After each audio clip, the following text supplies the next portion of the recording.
Hey class, I just wanted to go over the quantitative article review assignment, just to kind of walk you through that. Check it out on your syllabus. I'm going to bring it up here on the screen and sort of talk through it, and hopefully this will help you get rolling with that assignment. So here it is in the assignment, quantitative article review. Read the quantitative article in Blackboard entitled Personality and Religion, the Relationship Between Psychological Type and Attitude Towards Christianity. Now, by the way, we talked about these basic correlational studies in class. So, whenever you see that relationship between, you're talking about sort of a correlational cause and effect kind of a study. So this is a good example, and hopefully these variables are interesting to you and relatable: personality and attitudes towards the faith. Then answer the following questions and submit through Blackboard. So submit through Blackboard, i.e. create a Word document and submit it through Blackboard. Use Chicago style, of course, writing out the questions followed by your answer. So please be sure to put the question there so I know what you're addressing. And when you're utilizing something directly from the article to answer a question, you must cite according to the Turabian. And don't forget page number, and about 3 to 5 pages in length. It may not have to be this long. If you can answer all the questions in less than that, I'm fine with that. All right, so here's the questions. What are the article sections, and what do you perceive is the goal of each section? All right, so every article is sort of broken down in sections. Now, typically those are an introduction. Look at what it did that. That's so cool. An introduction, a literature review, a methods section, and then the data. Okay, so introduction, literature review, methods section, then collection of the data. Now in that last section, they just simply describe it. They don't talk about it, they don't discuss it, they just describe what they found.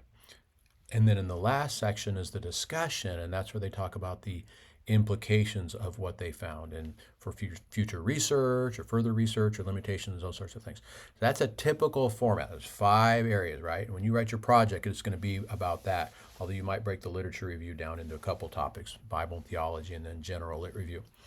But those are typically, okay, so you're going to describe those in this article and just sort of give a brief introduction, overview of what each of those different topics is about in this particular article. Okay, so that's what that question number 1 is. What's the purpose of the study? This usually falls very early on in the research. So in the introduction, it should talk about the purpose there.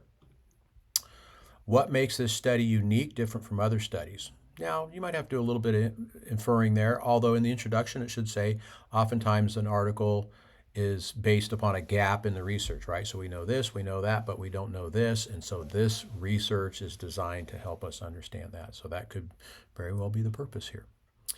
The hypothesis that this study makes. Now, these should be laid out somewhere in the article in the methods section, and it'll usually say hypothesis 1 or H1, and I just want you to be able to articulate all those. What's the population? Again, we talked about this in class, right? The population versus the sample. The population are all the people that fall into this category of interest, and then the sample size, right? So we talked about sample size, sample collection, so take a look at that as well and describe that. And then how did the authors collect data, right? So was it like a convenience sample or snowball sample? It probably wasn't snowball, that's more of a qualitative idea.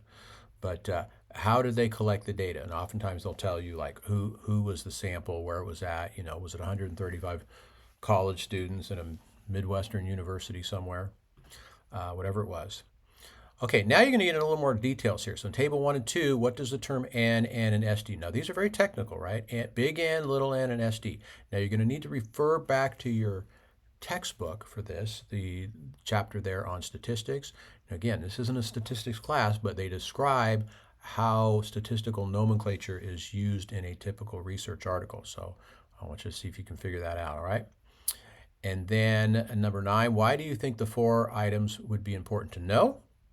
Number 10, in tables 2, 3, and 5, which columns seem to indicate something important is happening? All right, so this is where you sort of need to know how these statistics are indicating something important. So again, go back through those chapters, right? I want you guys to wrestle with this, but go back through those chapters on on statistics and what exactly are we trying to find. So think about things like significant levels, right? And p-values and those sorts of things. See if you can determine what this article is telling you when they actually found something significant.